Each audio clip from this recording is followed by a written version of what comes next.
for being on time. I'm just getting everybody in from the waiting room here. Looks like we're going to have a pretty good group right off the bat. That's fantastic. Hope everybody's having a good day so far.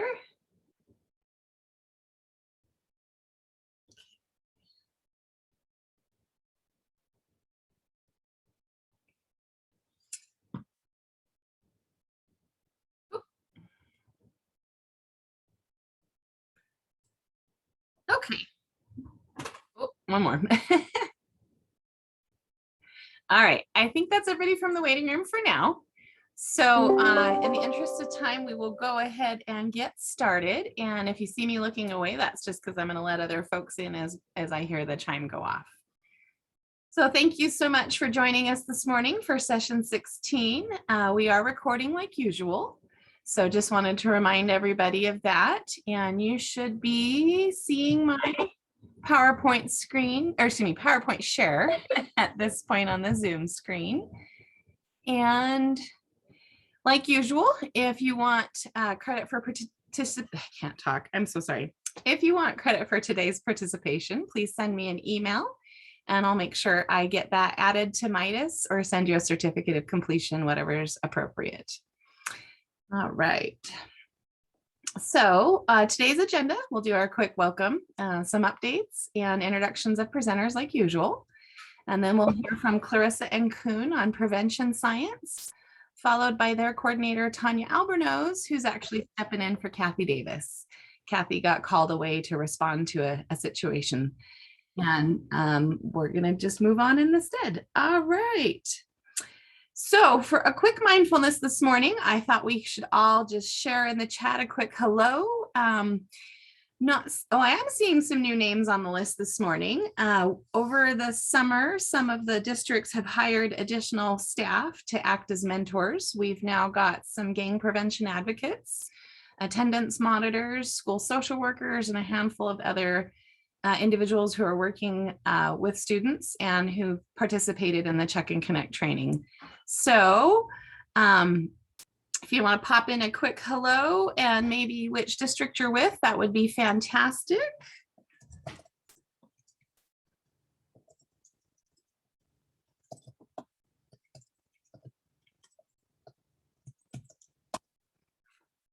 All right. And also, and Miss Heidi Pitkin, the support staff for my team, is on here and she's going to help me be co-host today. So Heidi, if you notice something on the chat and me or the presenters don't, if you'd chime in, I would greatly appreciate that. Hello, Meg from Granite School District. Nice to have you with us this morning. And of course, our Julie Armstrong. Oh, and thank you, Heidi. Let's see. So let's get moving along to keep on our schedule. So keep those hellos coming in. I just wanted everybody to have a chance to say hi to each other. All right. So one of the Check and Connect updates I have that came out in the email yesterday is the training schedule. Thanks for those that signed up to participate next week. Feeling more comfortable about our numbers next week. It should be a really good group. In addition to the online offering next week, we have 3 more in-person trainings scheduled. That's the initial Check and Connect training. And then we have the first offerings of the Utah Refresher training. And we'll do that first session later this month online. And then there will be an in-person offering in November and February. And we're still working out the details on the administrator training. But I've sent out a poll to the YIC administrators to get a date set in either October, November, or December. And if you want to register, just shoot me an email. Also, in the information that went out, you should have seen the training schedule, webinar schedule for the school year. You're welcome to save those dates now. I will send out the invites and reminders as usual. After today, our next webinar will be October 13th. The other update I have for you is that we're still working on the mentor caseload summary updates for the school year. We're hoping to get that completed and through edits and approvals and out to everybody by next week. Sorry about the delay. I appreciate your patience this year. All right, so let's get into introductions. Some of you have heard from Clarissa before. She's presented for us a few times, and we appreciate every time Clarissa comes to share her knowledge with us. Clarissa is a prevention specialist for my office, the Utah State Board of Education, and her work is primarily focused on substance abuse prevention, and she is responsible for the coordination of the statewide underage drinking and substance abuse prevention program. Prior to joining USBE, she spent 11 years working at a nonprofit mentoring organization where she coordinated mentoring programs with the community and with partnering schools after-school programs. She also worked as a substance use disorder at a substance use disorder treatment center for adolescents, and she's a certified health education specialist. And she's passionate for health and wellness, and that led her to graduate school at the University of Utah, where she received her MS in health promotion and education. Joining Clarissa this morning will be her coworker, Nguyen.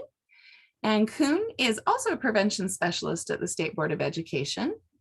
However, his primary focus is on restorative practice and students and the broader student support section. In addition, Nguyen works on dropout prevention, absenteeism and truancy, and manages the Do the Right Thing Challenge. I said it right. And a youth violence prevention initiative for 7th and 8th grade students. Prior to coming to USBE, he had 12 years of experience in juvenile justice policy for the Utah Commission on Criminal and Juvenile Justice and the Governor's Office. For the first time in 7 years, he worked with various juvenile justice stakeholders to develop and implement a plan to reduce the overrepresentation of minority youth in the juvenile justice system. The last 5 years, he was the director for the Utah Board of Juvenile Justice that managed the Title II federal grant to ensure Utah's compliance to provide core standard of protections for youth when encountered in the juvenile justice system. In addition, he was the director of the Juvenile Justice Oversight Committee, a 24-member committee tasked with overseeing the implementation of House Bill 239, which is an overhaul of the juvenile justice reform for the state of Utah. On volunteering capacity, Nguyen is the program director for a nonprofit organization outside of his regular job. After those two lovely folks, we will hear from Tanya Albernos. And again, I think some of you folks have heard from Tanya before. She has presented on protective factors and some other topics for us. Tanya, I think we need to update your bio because it's been about a year, I think, since you joined the agency. She is now the prevention coordinator, actually.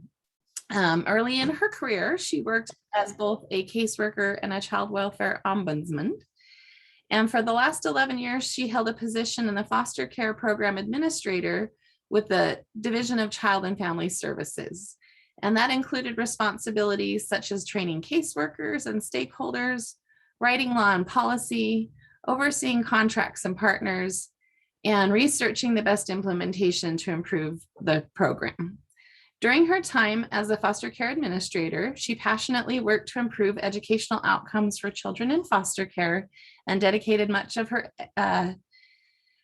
energy, to educating foster care community and partners about the effects of trauma and how to counteract that with protective factors. She's also one of the designers of the UFACET form that we learned about last school year. And she's finished her master's degree at the University of Utah in social work. And Tanya is the mother of 3 beautiful daughters. All right, I will stop my share and let Clarissa and Nguyen take it away.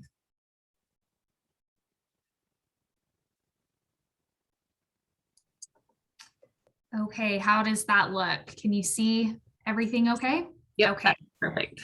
Great. Do you want to start us off, Cuong? Well, thank you. Yes, Clarissa, and good morning, everyone. Thank you, Amanda, for that nice introduction. You know that my bio is a little longer than I thought. This part, Nguyen. I came to USBE for almost 2 years now, and just come in for a 2 months, and then COVID hit, and ever since we've been working from home. So I'm coming to you from home today, but we'll be at the office a little bit later. So there's no new introduction for us. I'm just going to start out by saying today with Clarissa, we'll be presenting to you an overview of prevention science framework moving forward. We recognize some of you already know or familiar with some of the components that we are sharing, such as maybe you already hear about protective factor.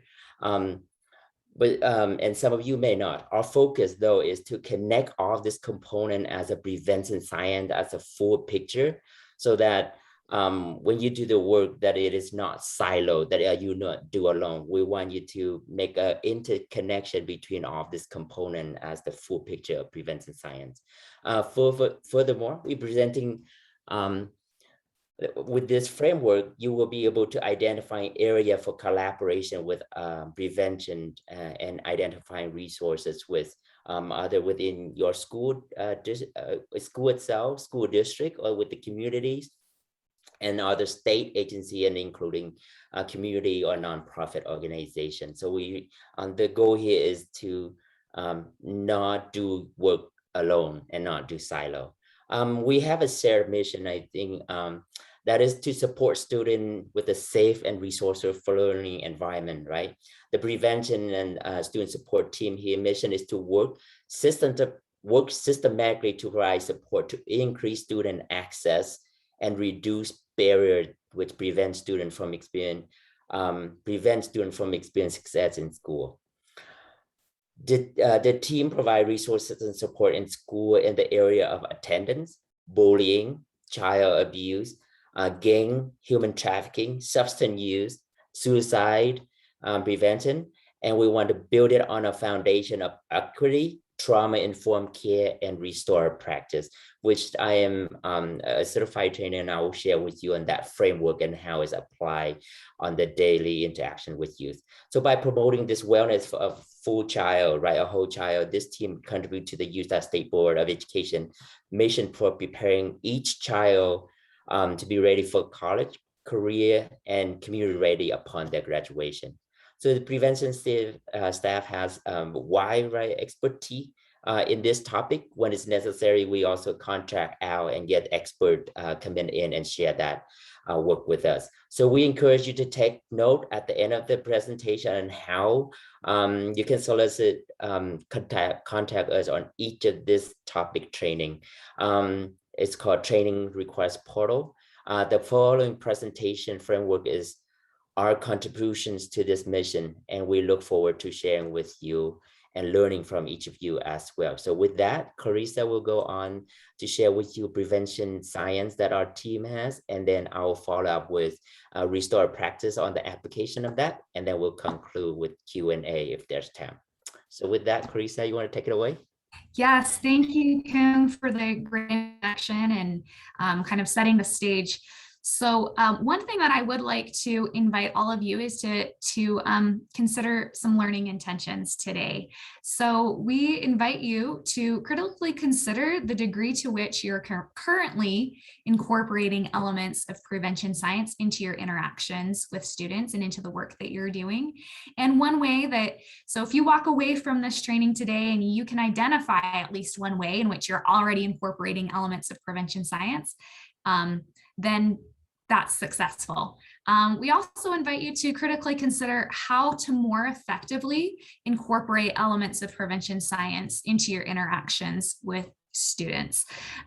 So as we go through the presentation today, think about that. Think about how you already are incorporating prevention science. Maybe you didn't even know it.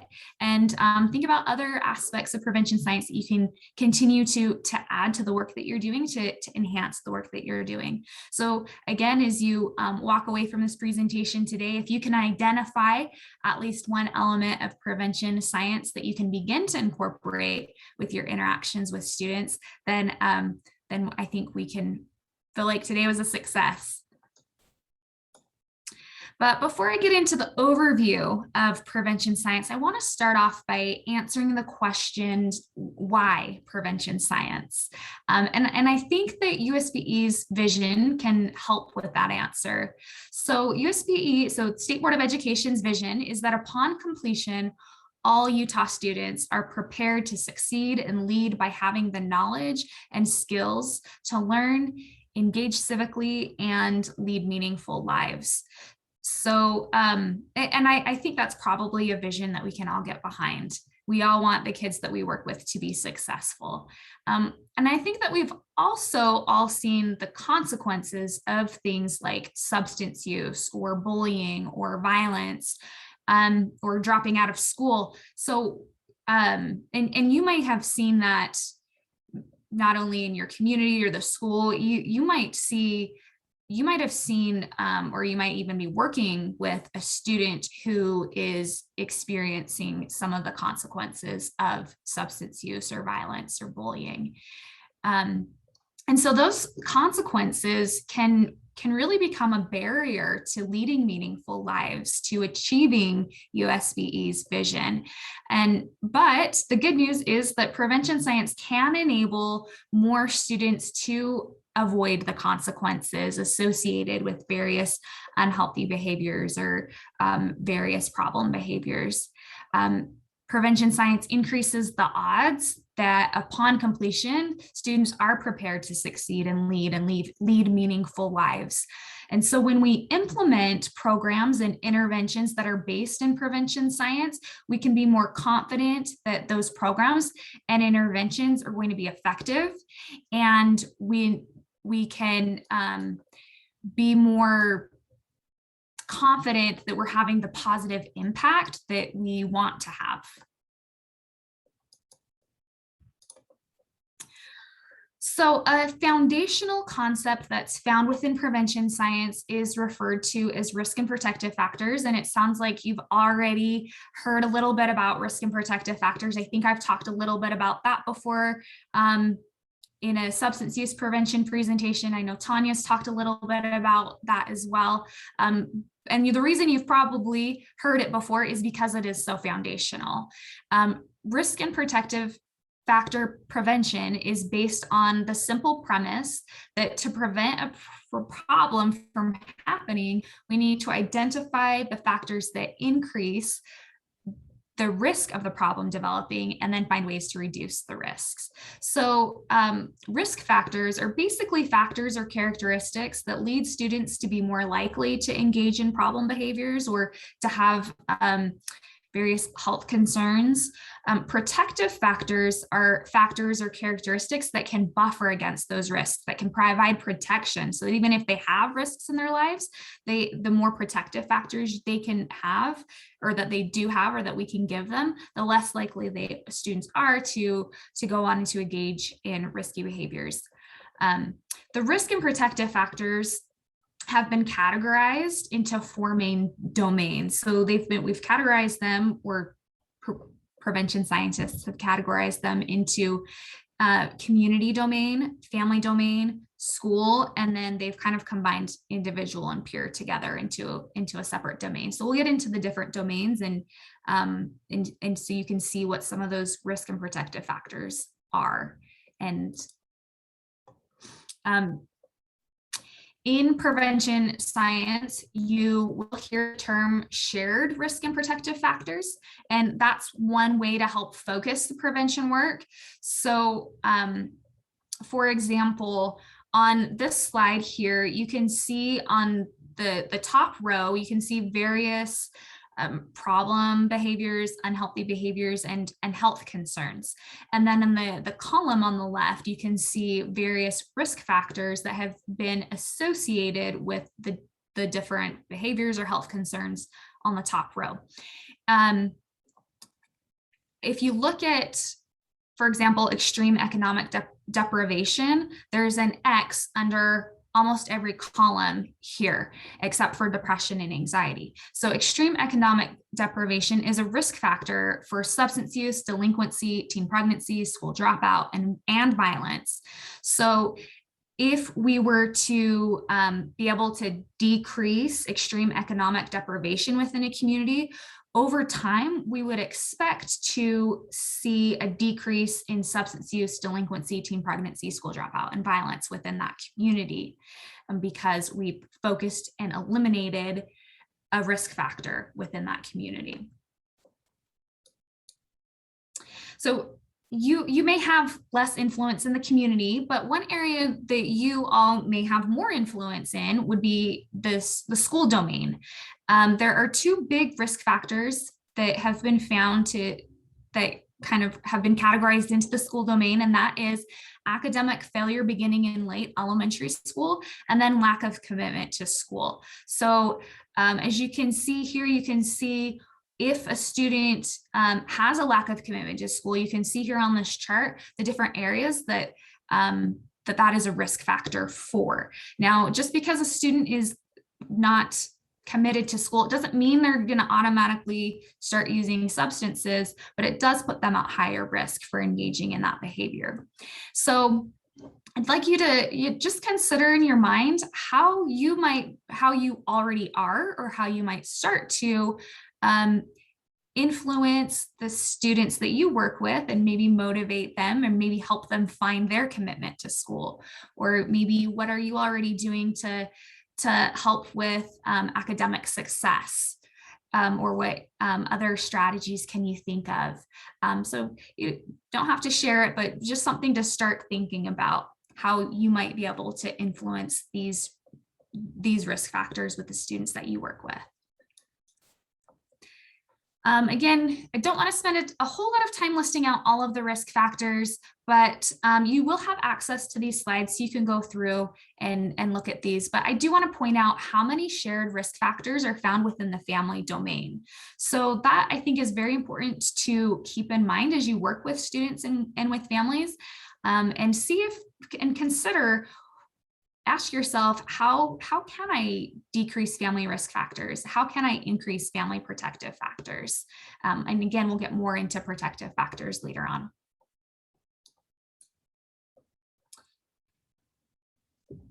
And then here are a listing of the different risk factors that are categorized into the individual or peer domain.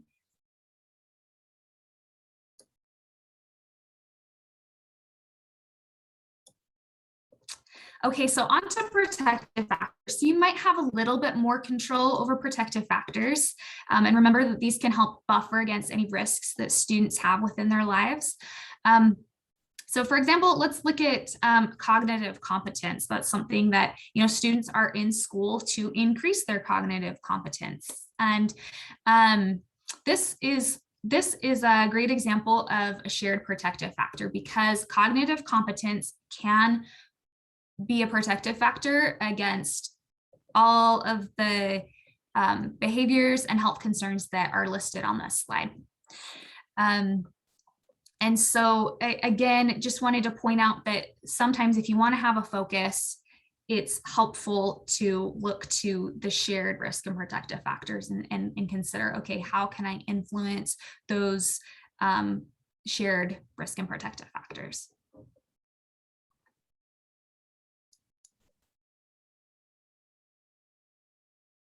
All right.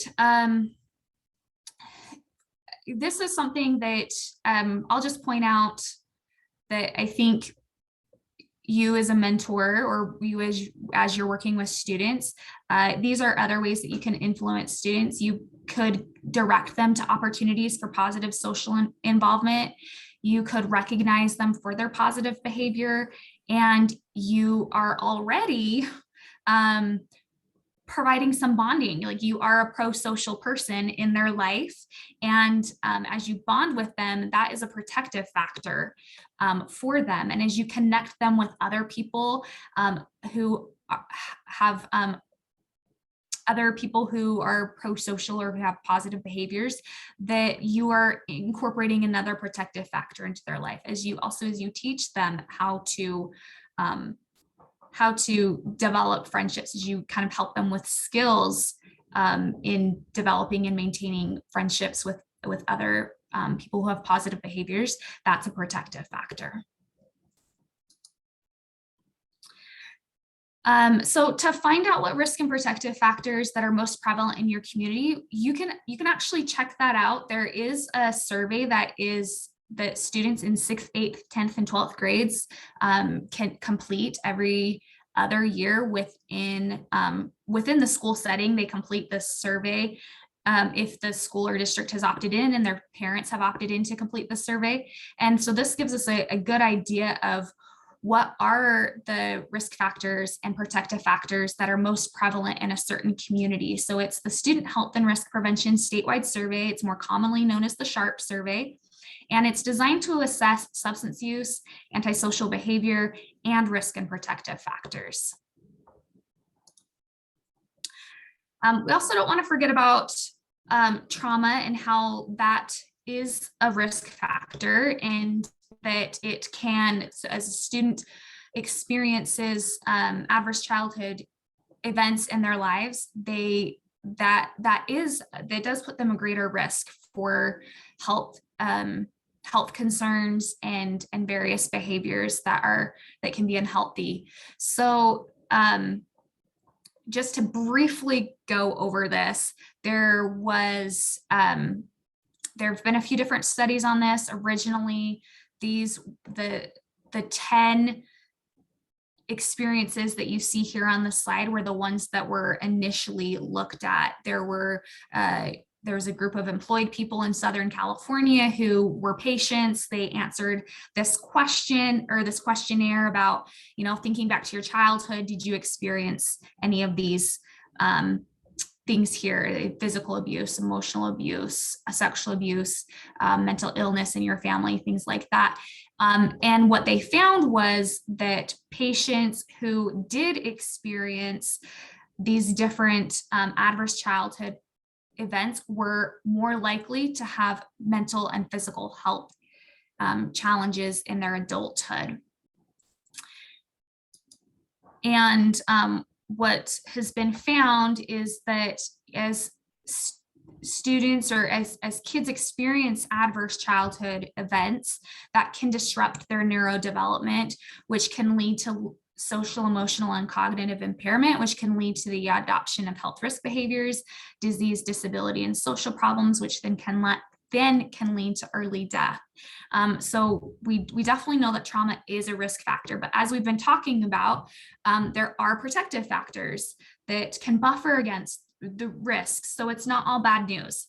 And recently there have been some more studies on positive childhood experiences, kind of the flip side.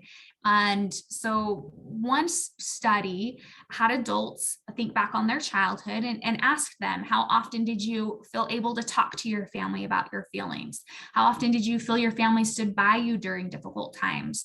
Or how often did you enjoy participating in community traditions? So they had 7 different positive childhood experiences that they were asked about. And then what was found is that positive childhood experiences really can mitigate the effects of adverse childhood experiences. So this chart here, I want to talk through it a little bit.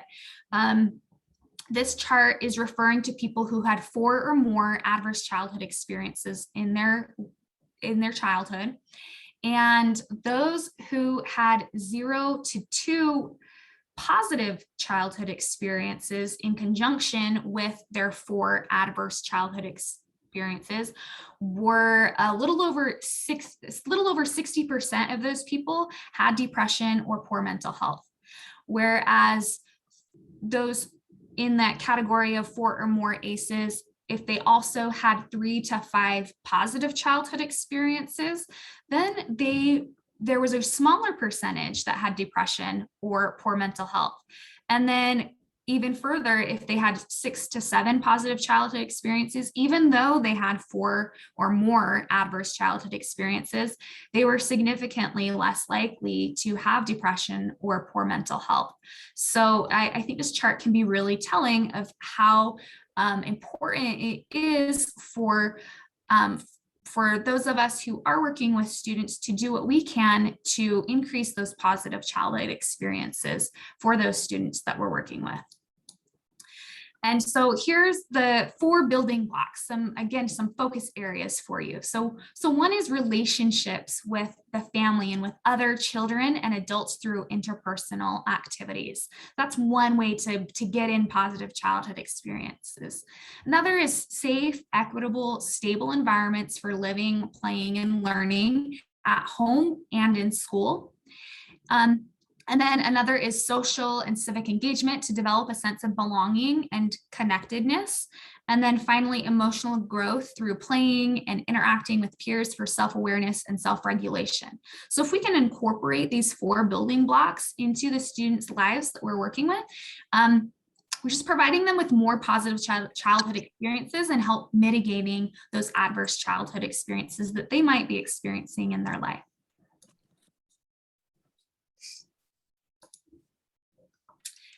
All right, so one thing that we really have, I think, been talking more about is trauma-sensitive schools, and I think this can be ideally it's going to be system-wide approach, but for you as mentors or social workers who are working individually with students, I want to focus on this aspect of approaching students from the mindset they may have experienced trauma. So just keep that in mind as you work with them, and providing them with experiences that provide a feeling of safety, connection, and support. And even if the student didn't experience trauma in their life,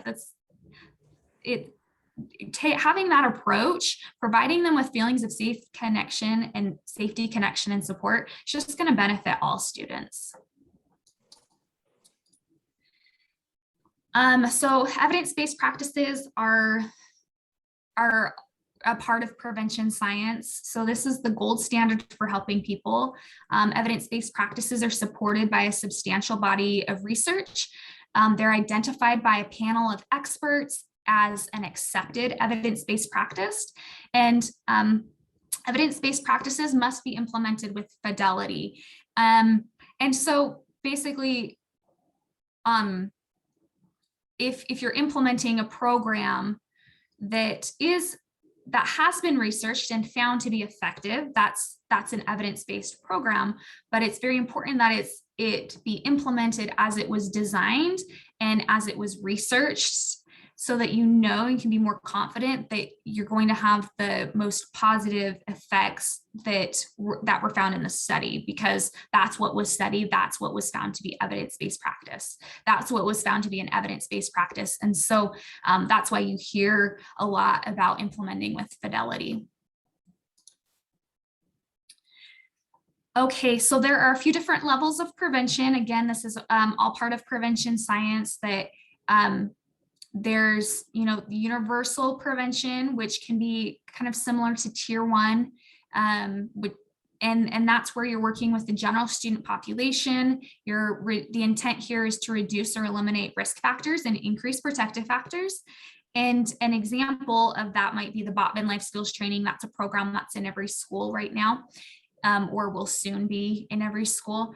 And that's to work with, that whole general population. Then you have selective prevention, or could be thought of as tier 2. So this is where you may be working with students with higher risk factors. This might be my thoughts is that you're probably more likely working with students who are selective or indicated, which we'll talk about in a second.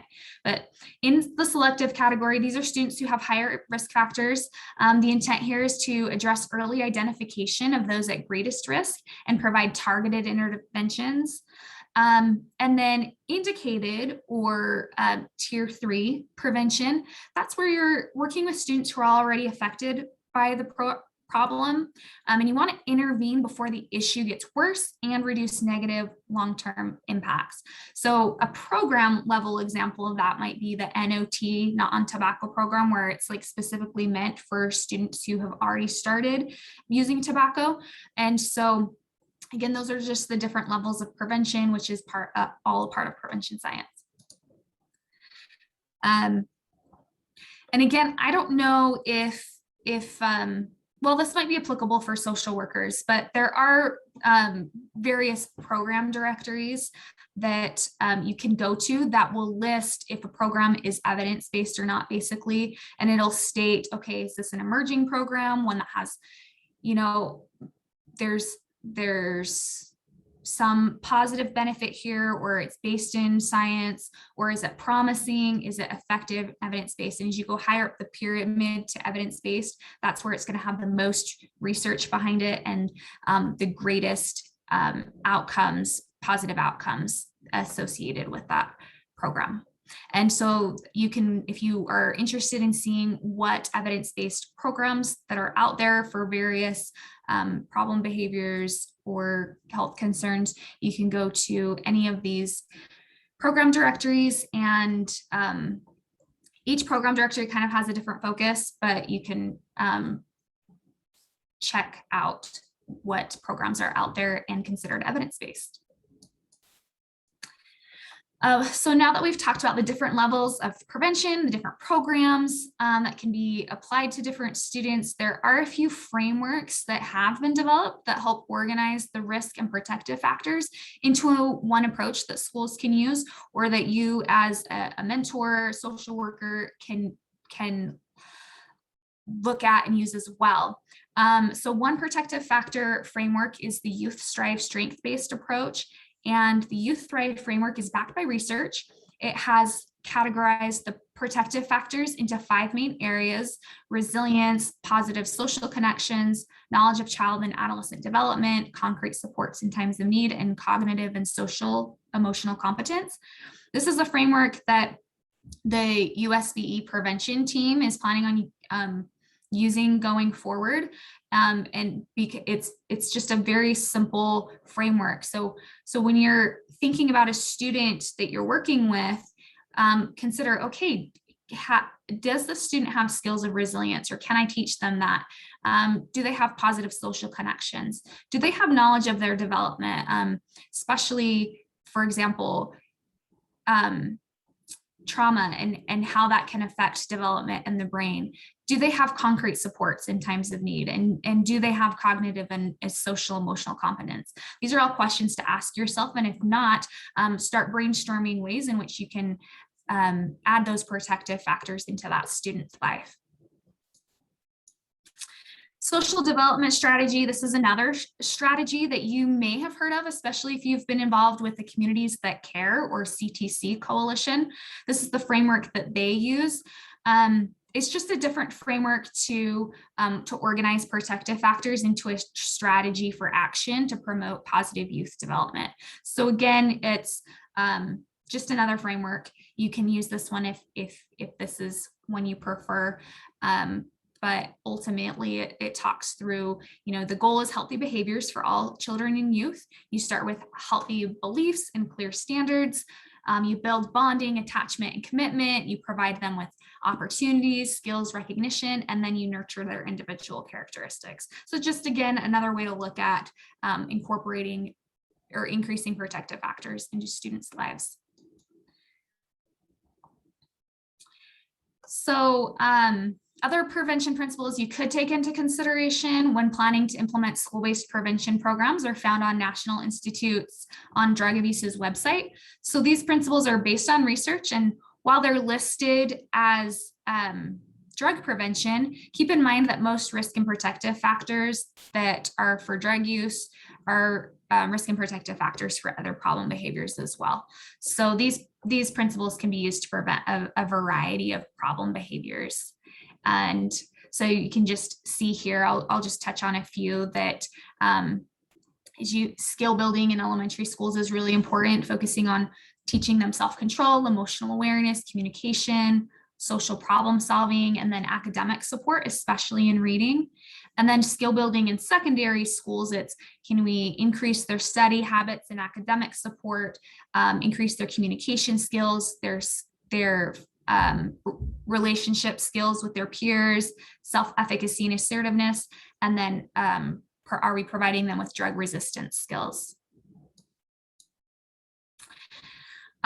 Positive behaviors plan. I just wanted to mention this is one way that schools on more of that systemic level are now focusing on prevention. This is in Utah codes and it's fairly recent. So this school year, all schools need to have a plan to address the causes of tobacco, alcohol, electronic cigarette products, and other controlled substances through promoting positive behaviors. But as you get into what the elements of the plan include, you'll see very clearly, okay, they're addressing shared risk and protective factors. So it's very likely that as the school implements the positive behaviors plan, that they'll not only see an effect on drug use, but other problem behaviors or health concerns as well. So I just wanted you to be aware of that. Some of you may be involved in the creation of those plans as the school principal creates them, but it should be based on input of students, parents, and staff. So you might, if you haven't already heard about it, you might start to, you might get asked about input on this plan as well. So that was an awful lot. I'm going to turn it over to Cuong to, well, actually, before I turn it over to Cuong, are there any questions so far about what we've talked about?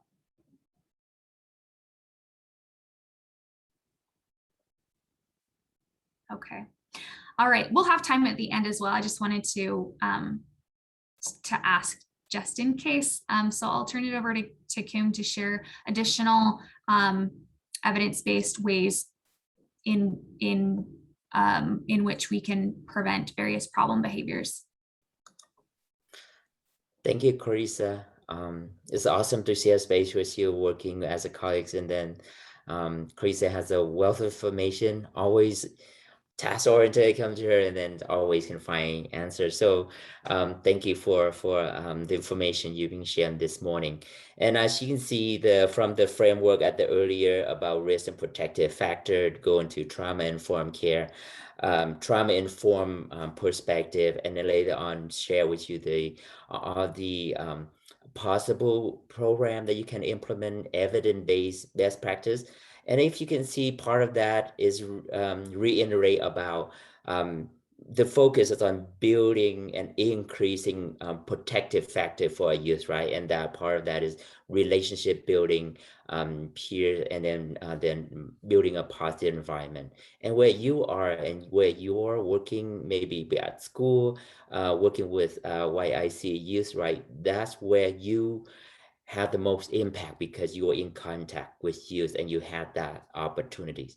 What I am sharing with you on restorative practice is one of the approach, and this is historically, it's been here for a long time, but recently it's been polarized on this. On our state is the recent juvenile justice reform 2017.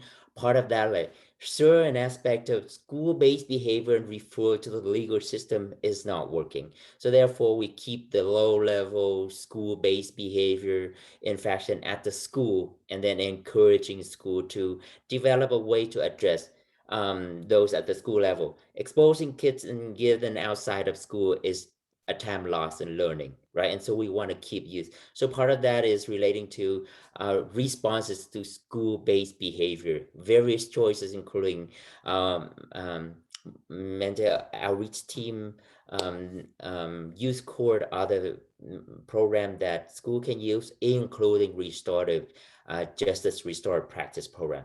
So what we are sharing with you today is not some kind of like a program per se, but about faculty and staff experiencing grab with the mind shift on changing the way we are addressing school-based behavior, providing that practice that building a healthy relationship and preparing the harm, right? Looking through the lens of managing student behavior rather than punishing them, right? Rather than detention, suspension, or expulsion, it is to build relationships. So at the core of this restore practice, that at the end of the day, then you will, with that strong relationship, you don't have to spend time disciplining student or refer them to school, the vice principal or the principal office, right? And so part of this is the framework on restore practices is an everyday practice using the existing resources that you already have, maximizing the time that you have with student at the school level.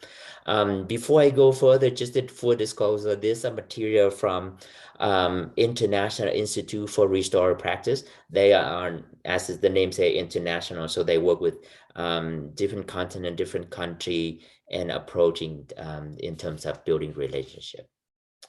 So we will move on to the next slide here.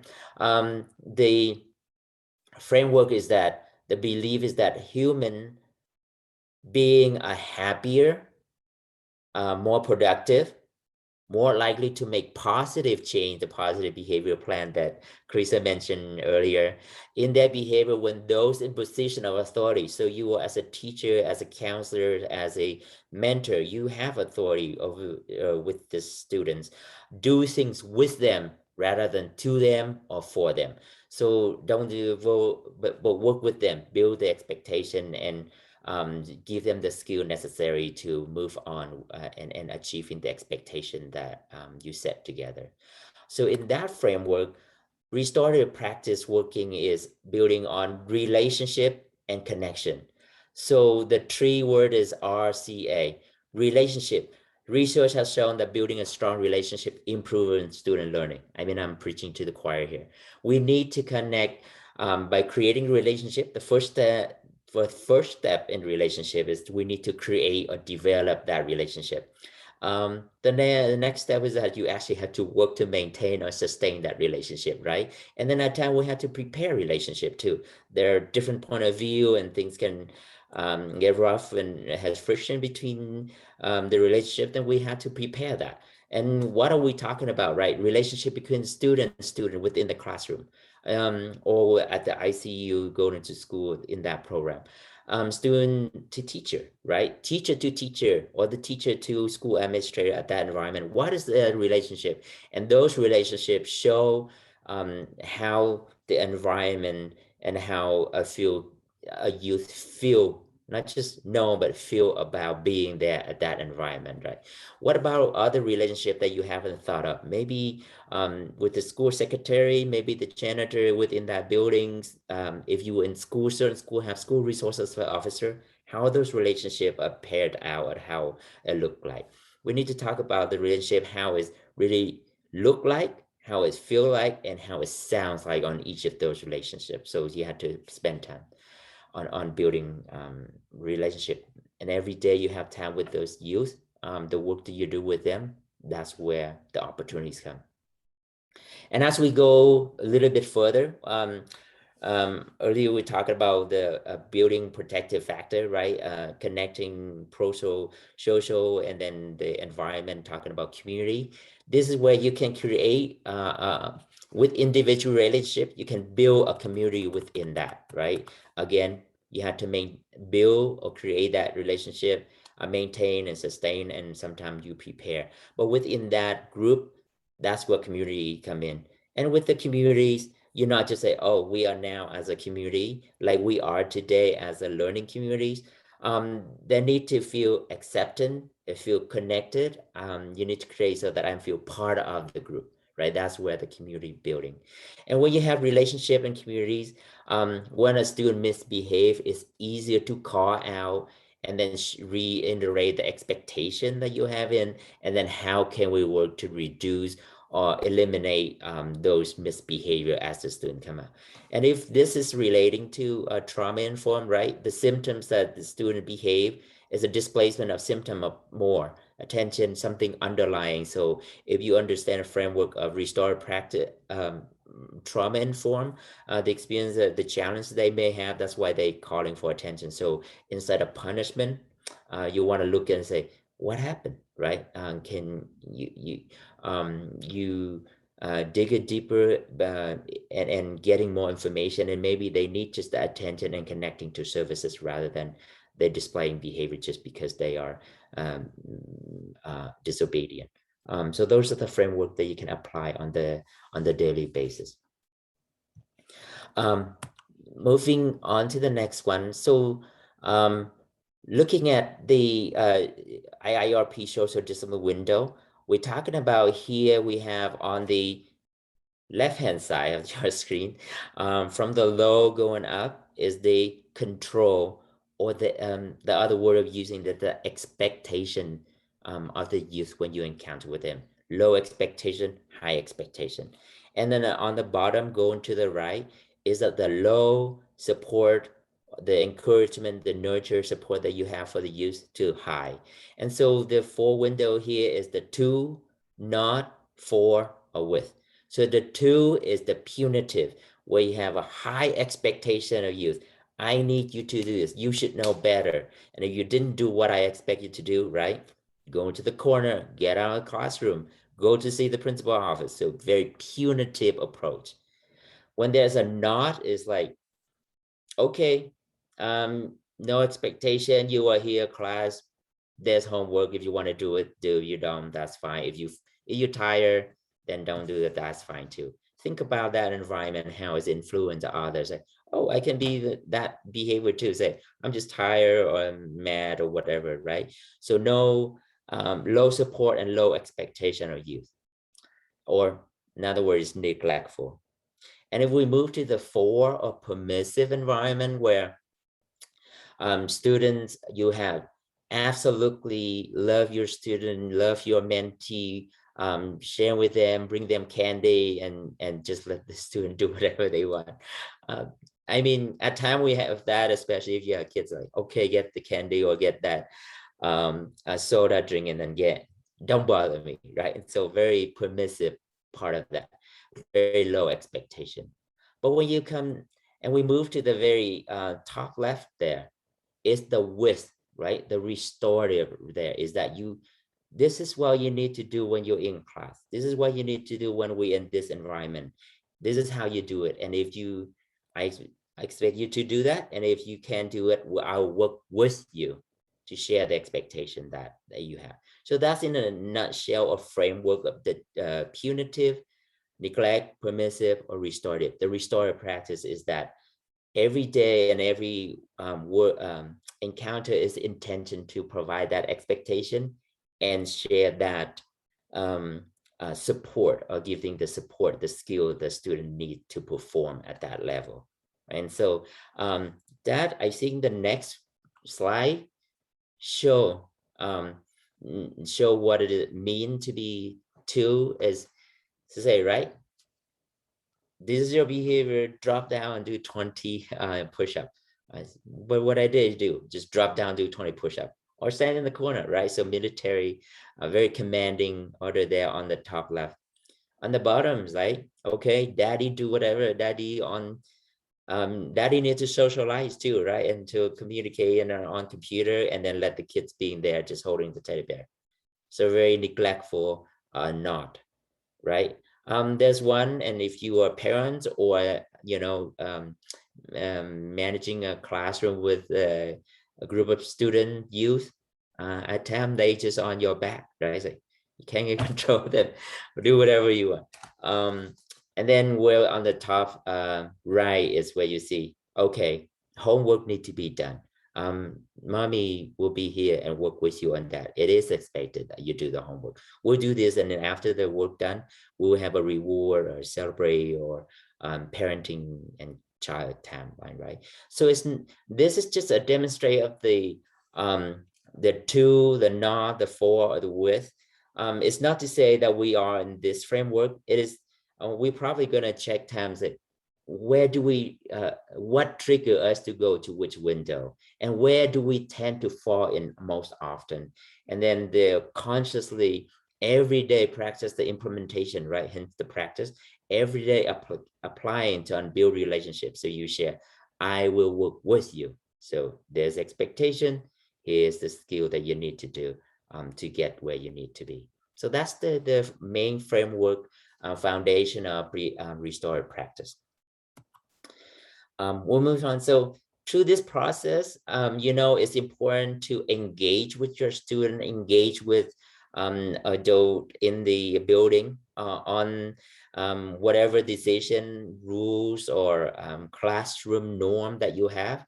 Talk to student and engaging them and develop that expectation or setting that rule, setting that norm in the classroom. So you engaging them rather than this is what you need to do and you need to follow it. Say, I don't know why you're doing that. So hence then you have to explain the reason for doing that. We don't expect anybody to go to class on time. We expect everybody, I'm not sure if I say it right, but expect everybody to come to class on time, right? But when you're not on time, you're disrupting other class, right? I know there are times when you, the bus not there, no transportation, and we can work on that, but we don't want to disrupt the class because disrupt the class is hard for everybody to focus and learn. Just an example, right? Explain that, and then clearly expect that it's not just student A that need to come class on time, that all the students in this class need to be on time. And as a authority of this class, I am here on time and ready to engage with you. So that kind of fair process to develop so that whatever you have, they will know. And when you call them out on the misbehavior or violation of that norm, it's easier to correct than say, you didn't follow my orders, you'll go to the corner, right? And so just remind in that framework. Moving on to the next one, here is the restorative practice continuum. Before I go further, if we have more time, the element we're talking about, the campus effect, so not shaming students when you call out them on their behavior. So there's more time we go to the detail on how to facilitate call out on behavior, but it is not to shaming them. There's a great impact on if you're shaming a student and call them in front of class, it will have a negative connotation with them. So there's a vigilant awareness as authority figure on how to work with student that is not shaming, that's calling while addressing their behavior. Our framework is that we want to be 80% proactive and then 20% responsive. So you can see here from the informal all the way to the formal setting. And then we want to keep our 80% of the time is to prevention, focus on being proactive. How do you do that? Right, we're using affective statements. So you when see a behavior, you call them out and say, when you do this, this is how it's impacting me. So you share your feelings. And then we want to call the student out. So what can you do to correct that behavior? Because so that's vigilant, giving them that cognitive thinking, like, oh, my action does impact others, right? And so just calling on that very simple, but using affective statement. There's affective questioning is about what happened. Don't ask them why, just like a lot of time they just do by their instinct. So they have a hard time explaining why, but say, what happened? Your action, how is it impacting others, right? And how are you going to do to correct your action? So that's effective question. And then moving on to the next one is a small importune conversation. So when there's two students have a small fight, fighting each other on who go down the slide first at the playground.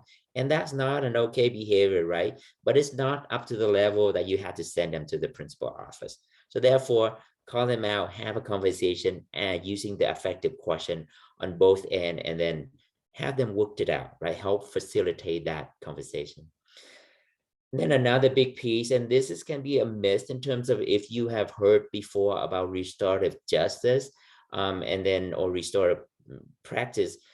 So restorative justice is about addressing a behavior that has already conducted and harm's being done. So now we have to provide that justice sense so that is fair and acceptable for both parties. Harm has been done. So that's more of a justice piece, whereas the practice is a sense of prevention. We work every day, and then the focus on building relationship, building a sense of community, building belonging, so that when there's misbehavior, you can call out using effective statement, using effective questioning. And that is all mindset on every day, hence the practice, like everyday practice. So if you're looking for, if you will, a program to send to, the restore practice is the mindset of everyday application of that. So in terms of the circle, it's very useful to apply when you use for building community. It can be using for a check-in. So in the morning of the classroom, dedicate a 10-15 minutes.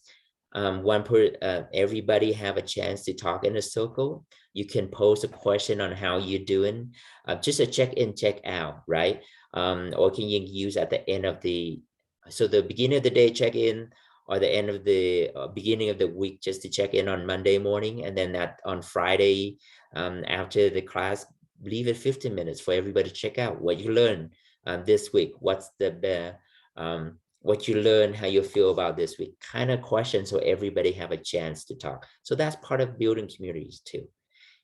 Furthermore, circle can be used to solve problem, right? So you have 10, 15, a 15 student classroom, somehow 5 of them don't turn in homework, right? And so instead of call out those 5 students, maybe you can have the strategy, have a circle and talk about way to complete homework in the classroom. So not calling out, but have that conversation so that other student can, the one that don't turn in the homework, can understand, say, oh, maybe I should follow like student A, learn from student A that at 7 p.m. at night, I set my time to complete that homework, or other strategy. But it's that community building, preparing harm.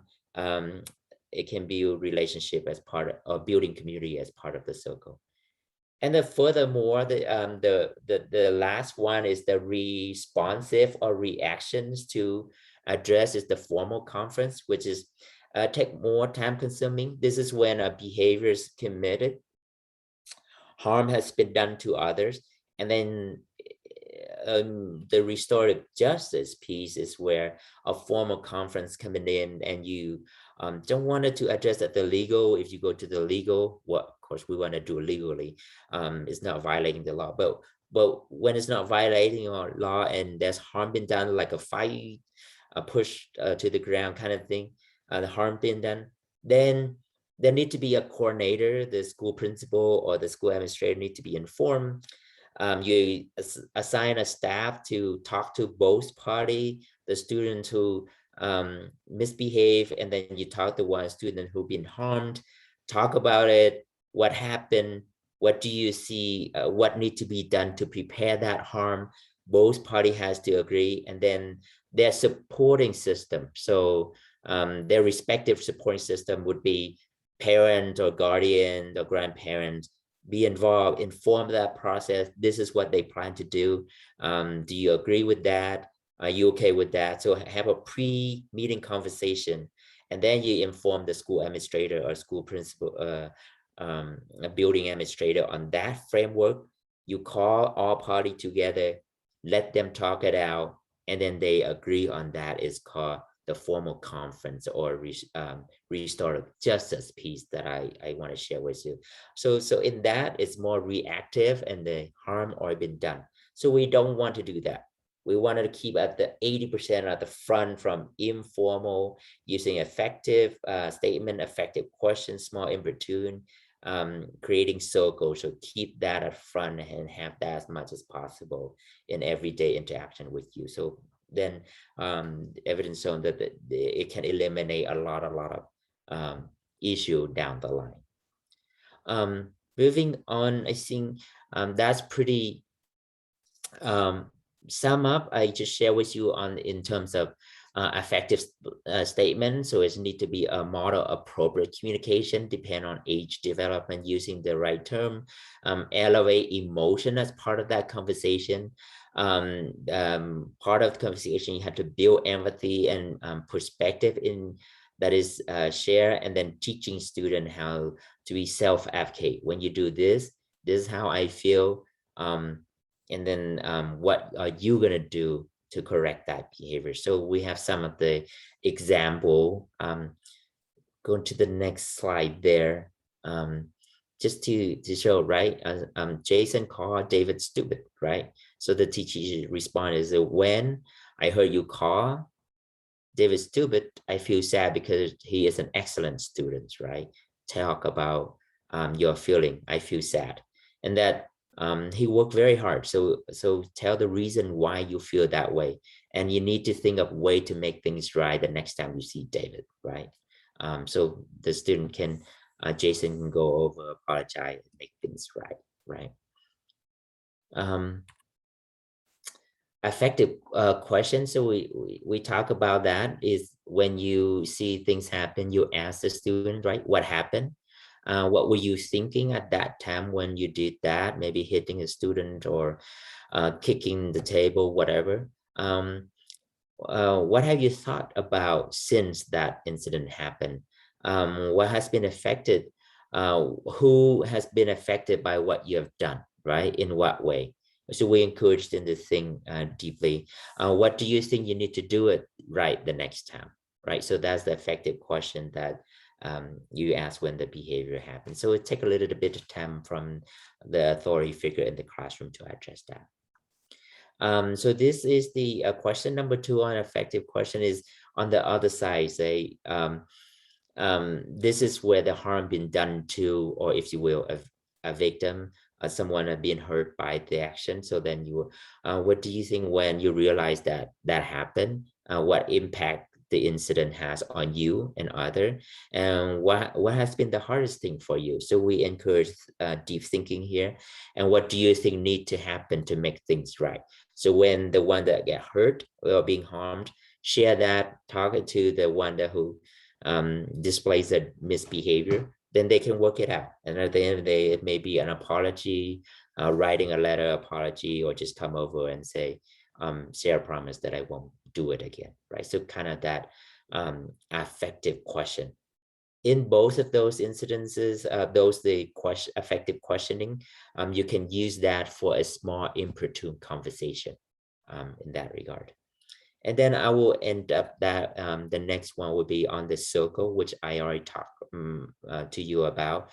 You need to clearly state the purpose, why you have a circle. Is it for check-in, check-out? Is it for building communities? Is it problem solving? So we have that clear expectation in a circle, and then you proceed to use that circle for that benefit or for that purpose. It could be using a repair harm. And then I already explained to you extensively about, not extensively, but an overview of formal conference for which we want to use it as little as possible, because, you know, formal conference is when harm's been done. But if we want to use the circle at the front end for preventative measure, and with that focus, we want to encourage for that use. So I think in a nutshell, that is a restorative practice framework, can be used to address, and it is a way to respond to school misbehavior or school-based behavior there in a non-punitive way, but also teaching students the skill that they need for advancing themselves. And part of this is the contribution to the mission that we mentioned earlier. So with that, questions?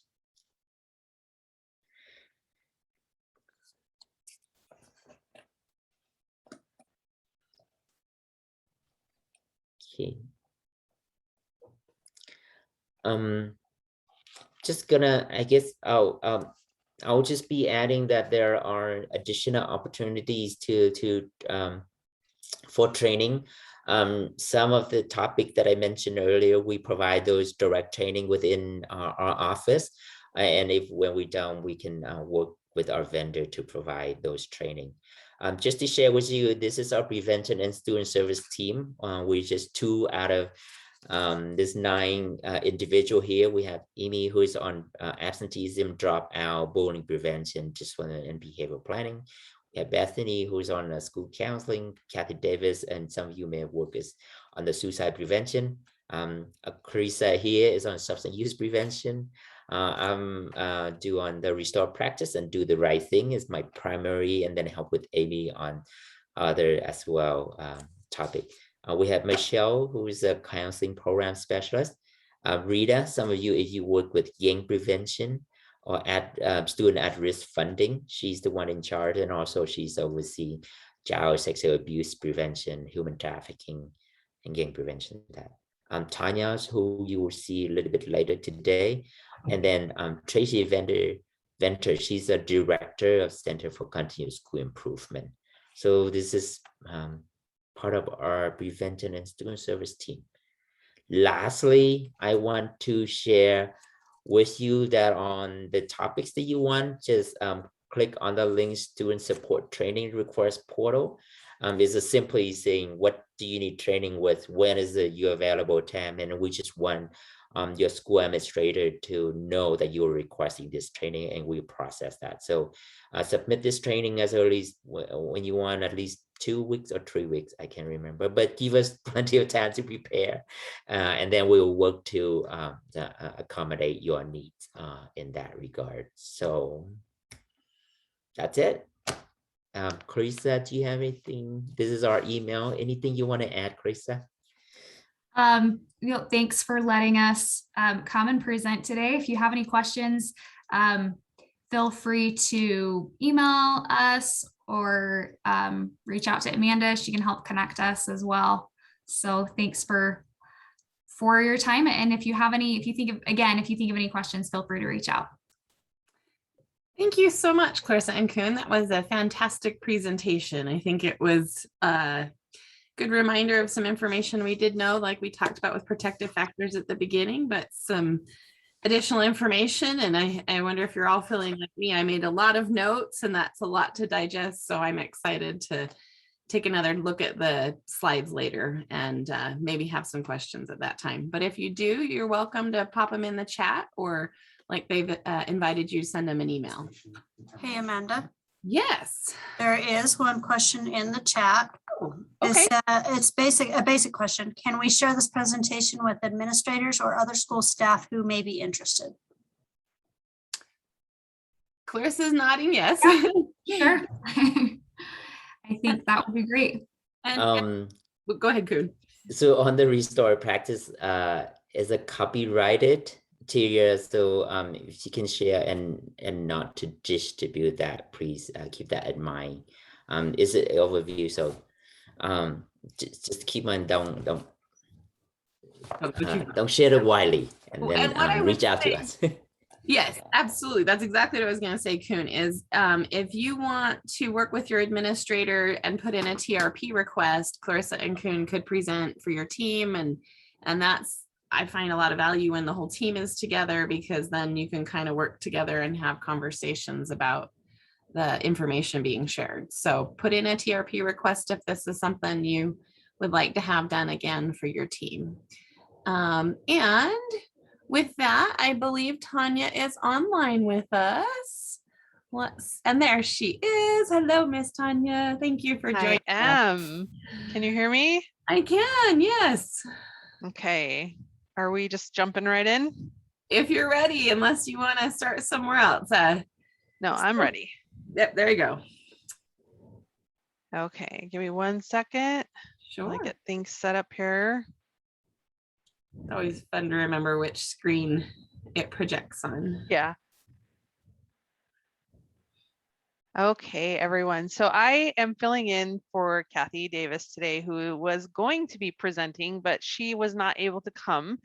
So I'm taking over because as I was talking about this with Amanda, and you've just gotten a really fabulous presentation from Clarissa and Cuong about an overview of prevention science. And I wanted to just take that a step further, because we've been getting a lot of questions about how the prevention work that we're doing fits in with SEL, social emotional learning, as well as Portrait of a Graduate and a lot of other things. And so I wasn't able to be here for the beginning part where Clarissa kind of talked about protective factors, but I know that some of you on this webinar today have participated in a few of the in-depth protective factor trainings maybe that I've given over the past couple years. And so this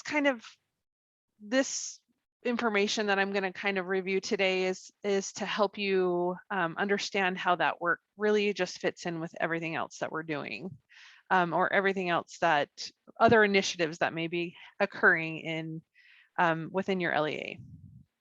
So I wanted to start here with this Transcend map. This is a map that, like a graphic that was put together by an organization who supports LEAs to create and spread what they call extraordinary equitable learning environments.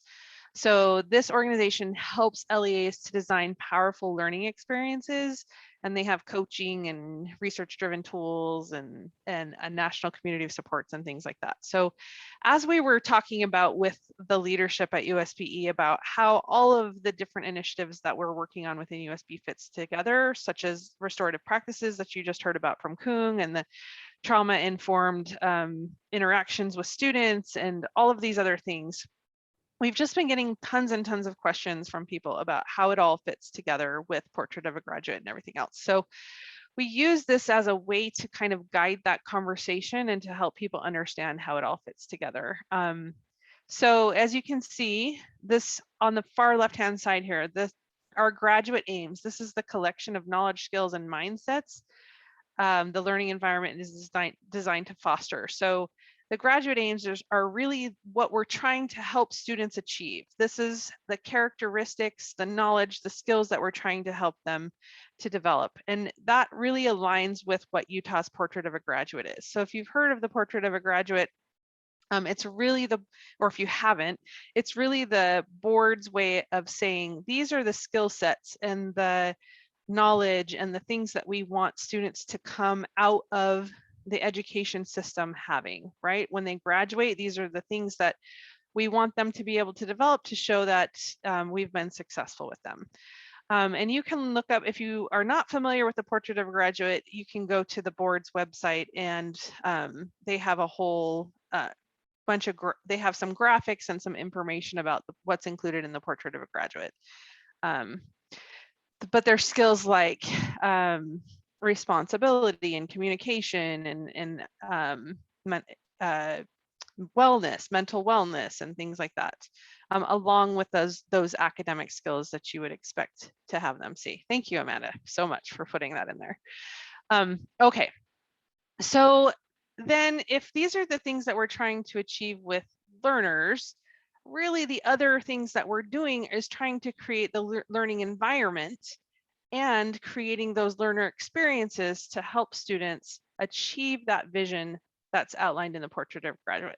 So when we're talking about learning environment design, we're really talking about things like MTSS, right? And the school improvement work, because those things are helping to design the environment, the school environment, so that we can be successful with students. MTSS is really outlining, this is how we create an environment to be successful with students that are at all levels of need, right? And school improvement work is really also touching on a lot of that, but it's also touching on, this is how we create leadership and experiences for leadership within our own school so that we can create a learning environment where students can be successful. And then we have a lot of other things, which would fall into the category of personalized and individualized learning, right? So this is, if you've heard of the personalized competency-based learning, the PCBL work would fall under this category. But when we're talking about personalized and individualized learning, we're really talking about, we're creating, again, the experiences and environment so that the students can achieve the vision outlined in the Portrait of a Graduate.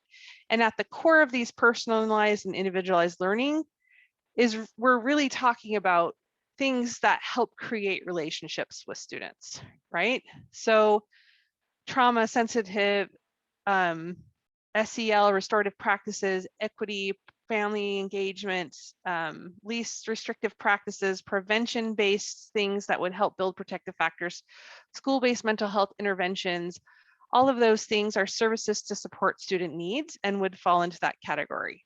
Also in this category would fall those academic supports for students.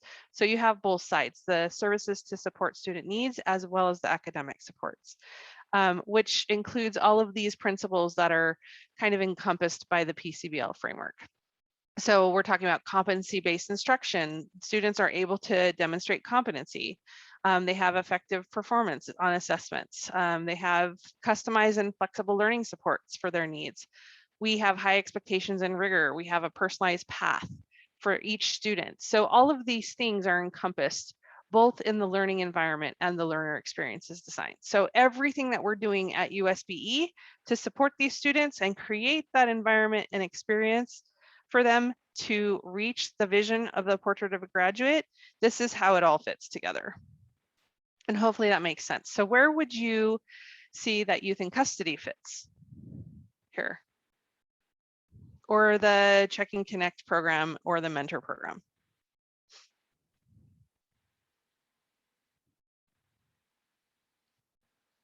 Nobody's, are we? Yeah, go ahead, Amanda. Well, we're an evidence-based practice, so I think we fit into the supports for students. Yep. So you are a part of this personalized and individualized learning experience that we're trying to create for students, right? You're in, like I said, all of the things here are based in relationships. We know that in order to provide that learner experience and learning environment design, we need to focus on that relationship with the student and creating those supports that are individualized for their need. So you definitely fit into these services to support student need. Okay, moving on. I don't think that Clarissa and Cuong went over this, but please let me know if they did. Okay, so this is kind of this a continual quality improvement cycle that we're trying to make sure that we're implementing in prevention and really any student services or supports that we're putting into place, including Check and Connect. Really.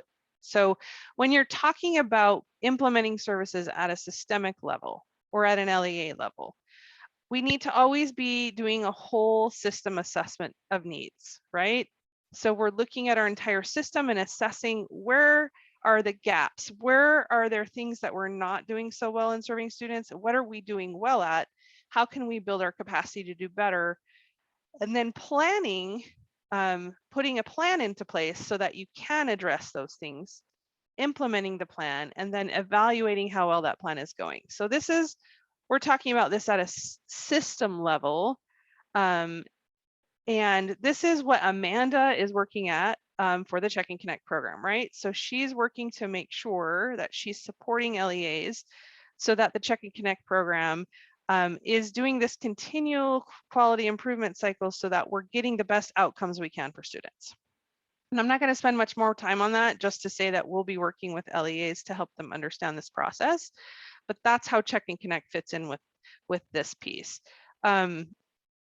Do you feel like Check and Connect has a place as a prevention program? I'm wondering what your thoughts are about that. Even as Check and Connect mentors, how do you fit in with prevention work, as Clarissa and Cuong just kind of explained it to you?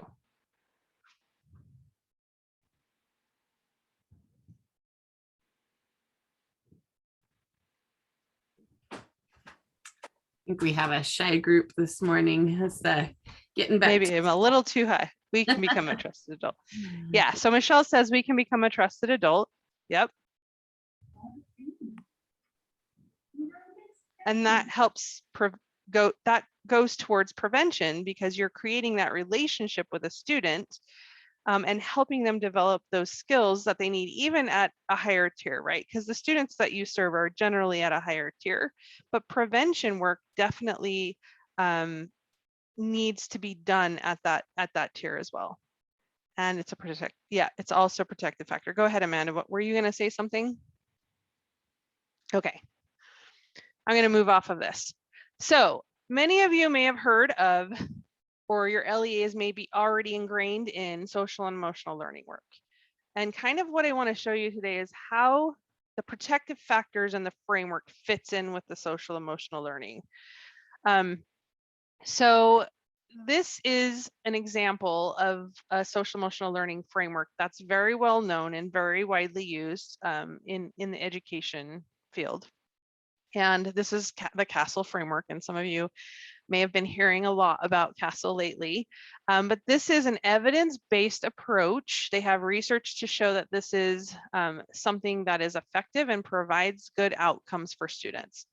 And the CASTLE framework is really based on these 5 skills that you see here in the middle.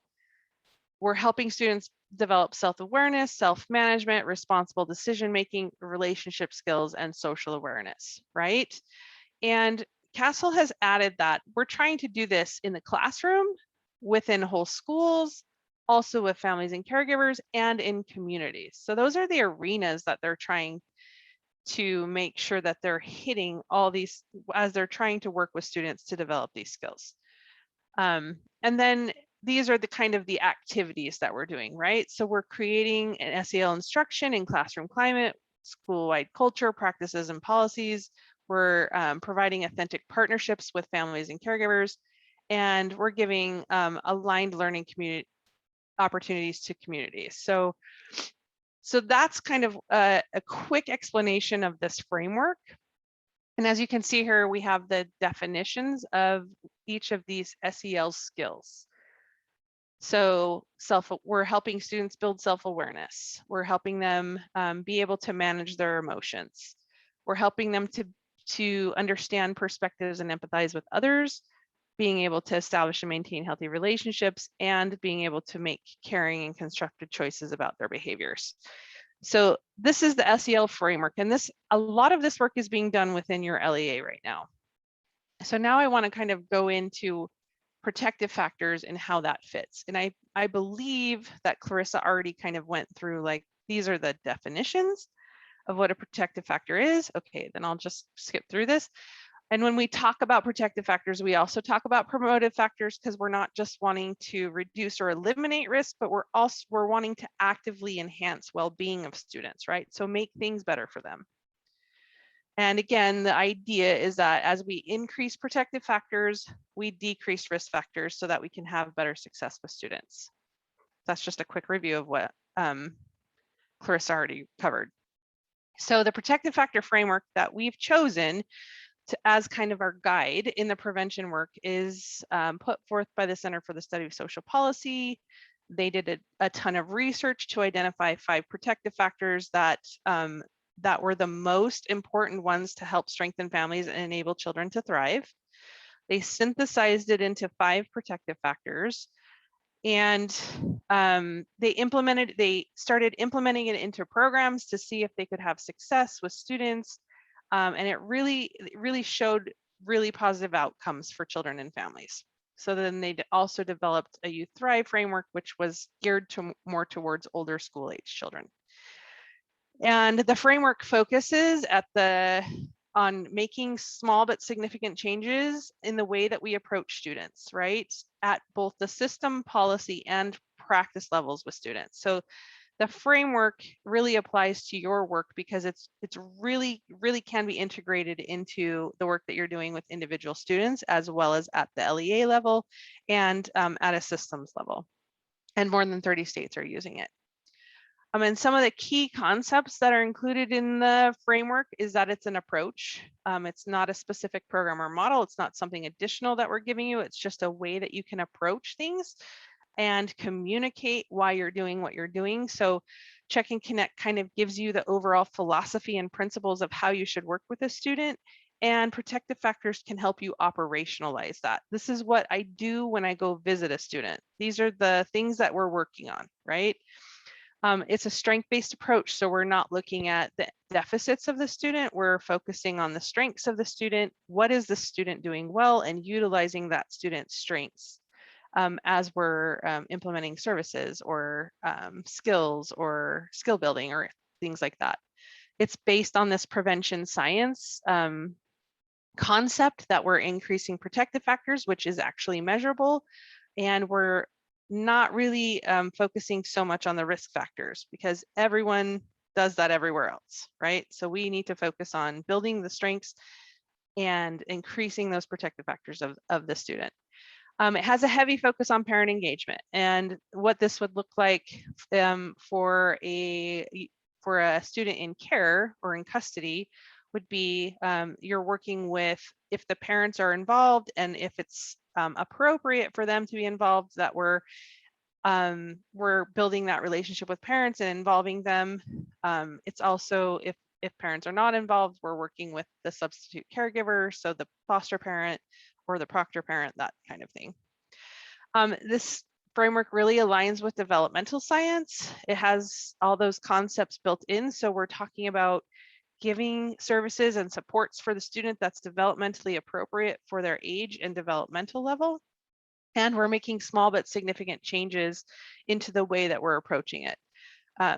And this is, like I said, research-based and evidence-informed. It's applicable to many settings. It's used in juvenile justice settings, child welfare settings. It's used in medical settings.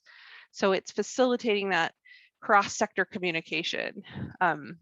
So it's a really helpful tool to help you be able to communicate, especially with child welfare in our state, who has also adopted this framework. So, and again, the framework really talks about how it can be applicable at all levels. So I'm showing you this because we use this when we talk about the framework. And what does this look like that I just showed you a minute ago? Does this remind you of anything that I just showed you? The SEL framework. I see Amanda like going, yeah, it's that SEL framework. Yeah, so the same concept applies to the framework, the protective factor framework, as to the SEL work. Our focus, our goal is that everything applies at all of these different levels, not just in work with individual students, but that we can apply the same principles at all of these different levels. Okay, these are the protective factors, and I think Clarissa went over them with you. Not sure if she went over them in depth or not. She did a quick review for us. Yeah. Okay. So on this slide, I've kind of outlined, this is what each of the protective factors looks like if it's present in a student and if it's present in a school. Because again, like I've said, the goal is to apply this to the LEA level, the school level, as well as the individual level. So concrete supports. Students have access to quality services that meet their basic needs, right? I'm not going to read all of it, but you get the picture. If it's present and strong in the school, it's that schools have ways to help students and families access concrete supports when needed.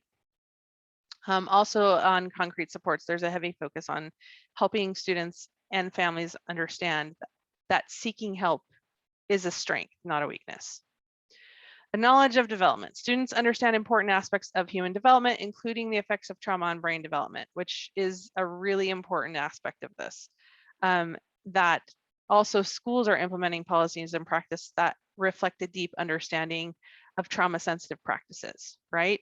As you know, specifically in your work with the youth that you're working with in care, they have all been affected by trauma, and that creates specific challenges, especially in a learning environment.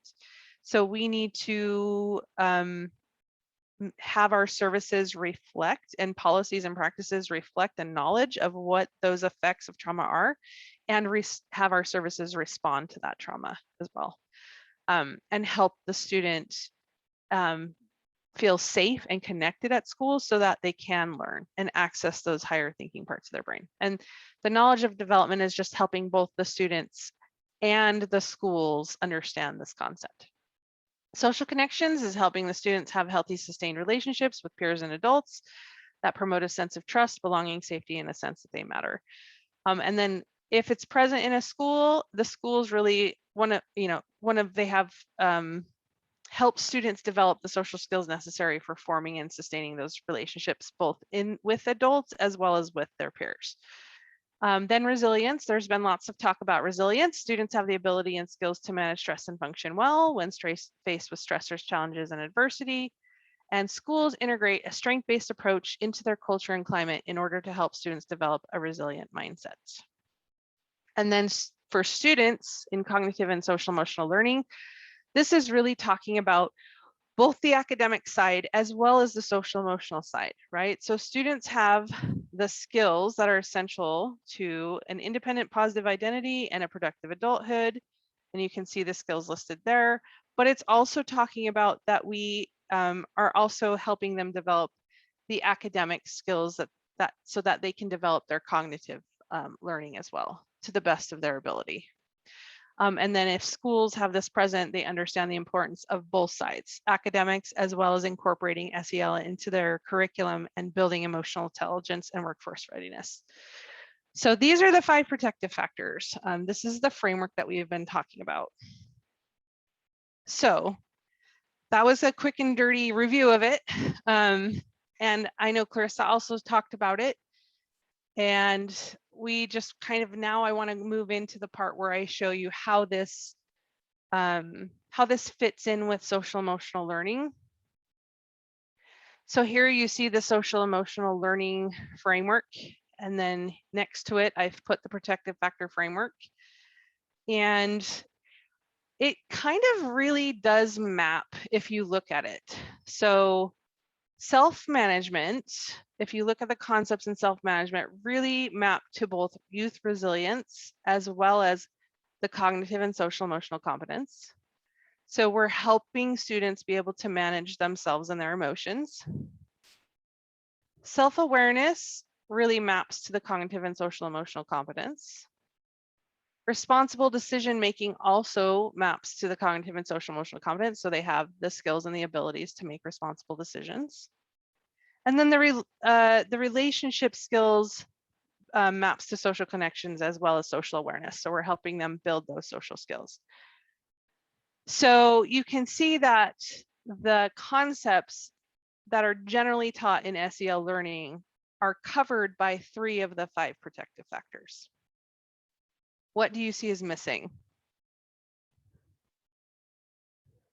It's fairly obvious. So the concepts in SEL don't typically cover concrete supports in time of need or a knowledge of adolescent development.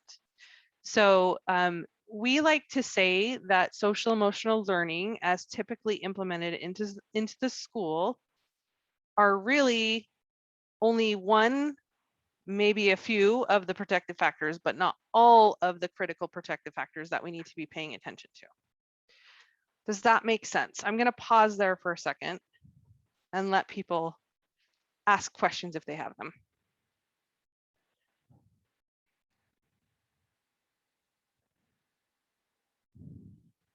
I know this is really high level and philosophical, but I think it's really important for you to understand this, especially because so many LEAs are implementing SEL work. And SEL work is critical. I'm not saying that I'm not in any way saying that it's not critical. I want to point out how critical it is because it covers 3 of the 5 areas, but also that we should be cognizant that we need to also make sure that we're implementing ways to address concrete supports as well as a knowledge of adolescent development into our programs.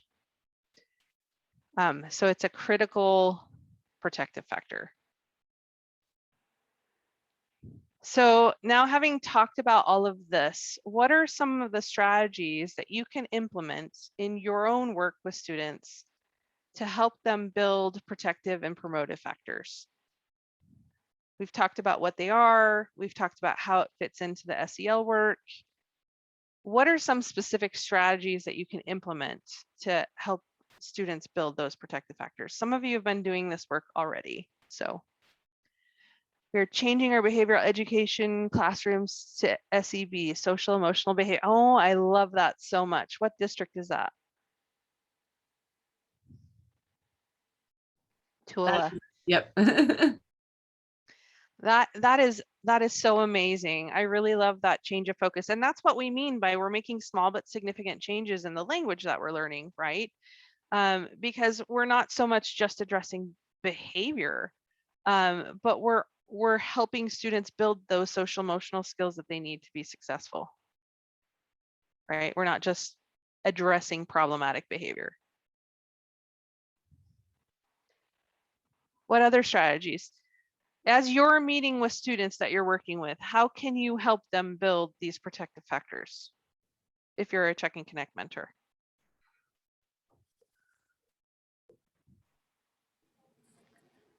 Connect students. I do it by setting goals and then making some problem solving that we can problem solve whatever that issue might be. We'll set Awesome. the goal and then we'll solve the problem if we can. If we can't solve the problem, we'll find out how we can and who can help us. Awesome. And what guides your goal making with them? A lot of times it's attendance, getting them to school, and sometimes it's just missing homework, missing work. They, for some reason, especially my JJS children, they always are missing assignments. And I'm like, you're in class, just do it.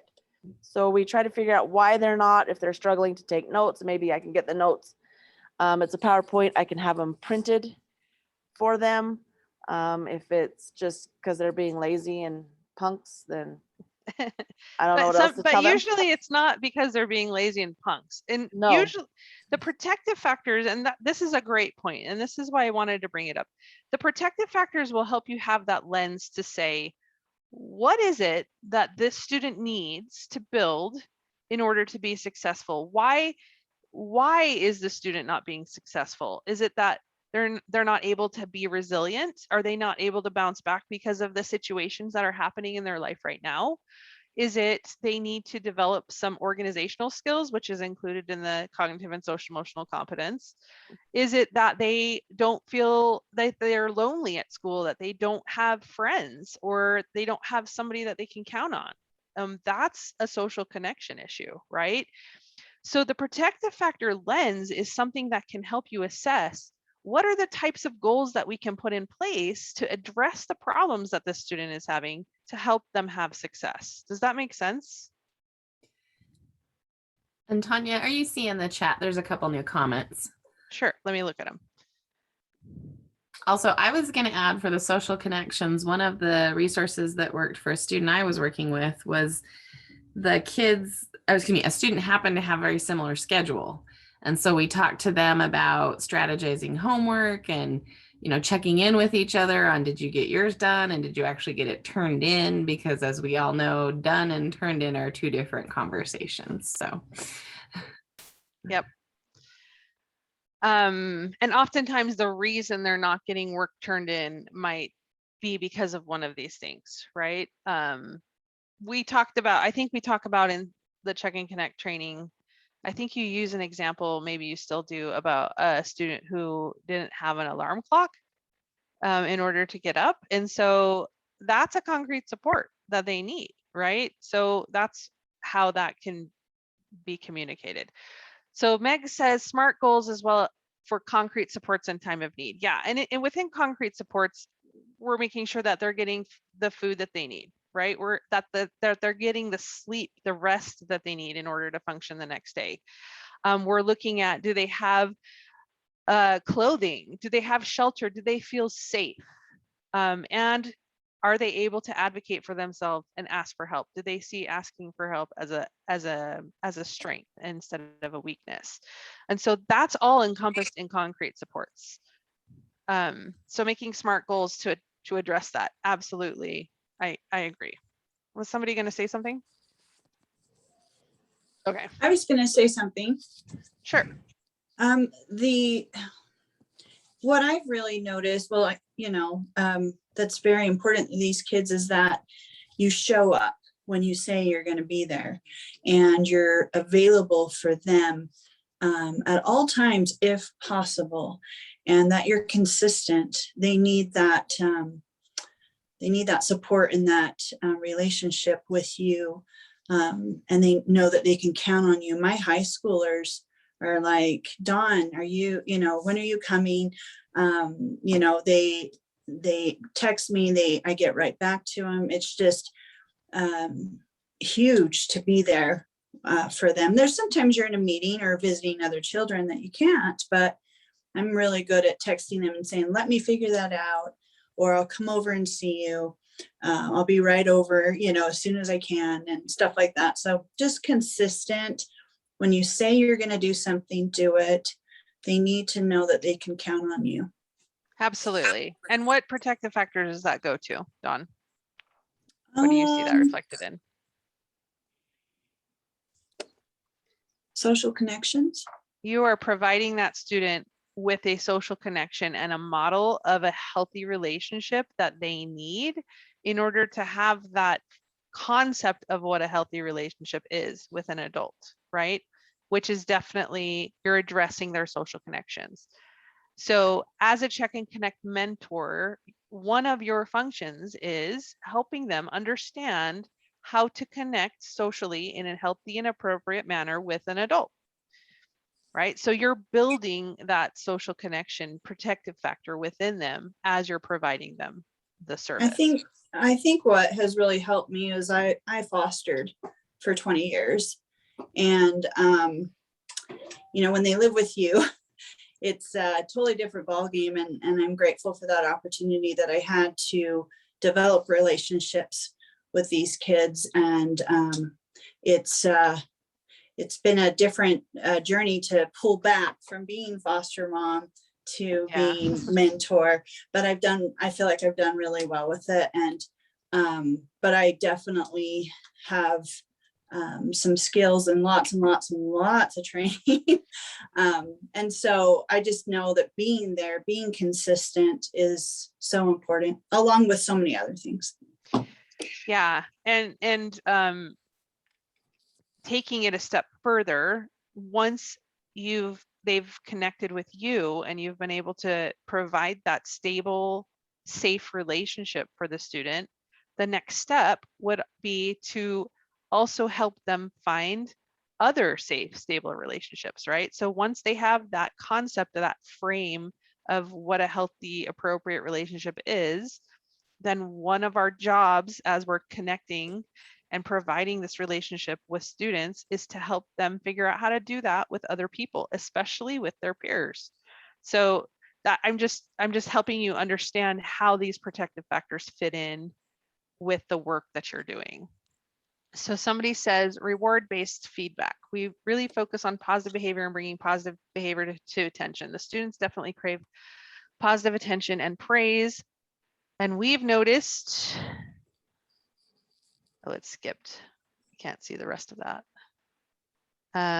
And improvement in behavior and in achievements. And that's again a part of, again, being strength-based, right? So we're creating this strength-based approach where we're focusing on the positives, not just on the negatives, which is a huge part of this protective factor approach, and creating resilience. Because as they understand what they're good at and implement those things into what they're doing, then that creates resilience in that student.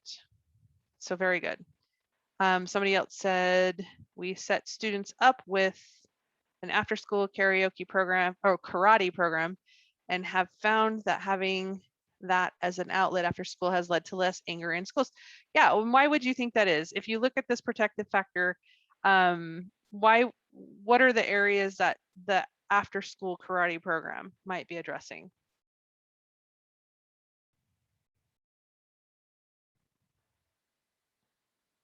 Don, is that your hand? It might be from earlier. Okay. In the chat, we've got social connections, and what I liked was the having an outlet. Yep. So you're helping them create social connections, but you're also helping them. It's a part of concrete supports as well, right? Because you're providing them with some skills and abilities to have an outlet for recreation and develop some of their own identity, right? And also that physical exercise is a great outlet for them. And I would also argue that it touches on cognitive or social emotional competence, because in karate, they talk a lot about breathing, coping, and developing those abilities to sit quietly and meditate, which is a part of social emotional competence. So yeah. Thanks. So yeah, this framework will help you understand how to build programs so that they can be successful with students. That's the whole point. We need to be showing that how we're addressing each of these areas. And it's not just programs, but as you're a mentor, as you're working with a student, you could use this as a guide to say, okay, what are the areas that we need to work on with this student? How is their resilience, right? So like having a mental checklist. How is their resilience? Am I seeing that the student is having issues with resilience? How is their social connections? Do they have connections to peers? Do they have healthy relationships with other adults in the school, not just with me? How is their knowledge of their own trauma? You don't need to delve into their trauma with them, but do they have an understanding about how their past has maybe affected their current behavior? And then if not, working with team members and with their therapist to help the therapist understand These are some of the issues we're seeing, and maybe it would help them to understand those developmental issues. And we talk about development in a general way, right? So anyway, and then concrete supports in time of need. Maybe the student is having issues again because they're not sleeping well at night. They're staying up playing video games, or they're on their phone all night long. So those are things to think through. Are they getting their nutritional needs met? Cognitive and social emotional competence. Do they have the coping skills to be able to calm themselves down and manage their behavior when they're at school? Are those things that we need to help them work on? So this is a guide as you're working with students to help you understand the types of goals that you can put in place when you're working with them. And I've just, I think I've belabored that. So well, what questions do you have about this? I do want to mention that there is a 4-hour protective factor overview that I think we did last year that we recorded that you all have access to. And also I can come and do the protective factor overview with specific LEAs or with teams if they want me to. And we have a couple others now trained at USBE that can also provide that overview. Not just me, because I'm really busy. So, so that is an option if you want to talk more in depth about each of these protective factors and how it connects with your work. The other thing that we've been working on, and I've been working with Anne from Granite on this and a few others, and we haven't ever actually finished it, but we do have a Google Drive where we've been putting together different activities that you can utilize with students in your work with students to help address each of the protective factors. So if you know I have a student and they have, we need to help them increase their ability to tolerate situations or to cope, then there's activities there that you can utilize for that. Or this is a student who maybe needs to work on resilience. There's activities there that can help you. And we can provide people with access to that, and we're always adding, I think they're always adding to it. One of these days I'm gonna do some more targeted work there, but that is there and available already. So questions? And so if things come up and you're wondering, like if you need a refresher on how SEL work connects to this protective factor work, I'm happy to help you work through those things and help communicate that to your LEA leadership if it's needed. So I think that's all. If there aren't any more questions, or if you don't want to have any more discussion or conversation about that, then I think we can be done. Awesome. Well, thank you so much, Tanya. As always, great information and review of information as well. Thank you for your time this morning. I know you are incredibly busy. It's that time of school year where we all are incredibly busy. So I thank everybody for taking 2 hours out this morning to participate. And like usual, I'll follow up with an email that has a link to the post-training survey and